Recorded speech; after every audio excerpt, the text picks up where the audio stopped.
How to add a text animation to your Wix website. So here I'm inside your Wix website editor, and I'm going to use the search tool to search for text animation. And you will be given a bunch of applications, but I'm going to show you how you can set this up with impressive text slider. So just click on here.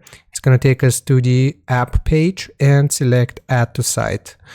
It will ask us to agree and add this to our website. Like so. You will immediately see some text here which we can work with. Let me just delete this element. So right here, if we click on it, then you will see settings. Once we select settings, you can manage different slides. So for example, we can do the amount of slides. If we want 1, 2, 3, 4 slides, we can add a new slide here by creating a new slide. If we go to the settings themselves, you will see the different animations. So we can do the slide animation.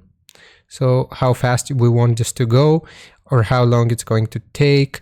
We can also add a pause duration here and fade animation or slide animation. And we also have some different templates which we can use.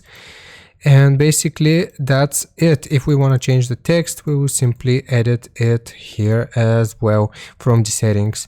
So I hope this helps you out. Leave a like and sub, and I'll see you next time.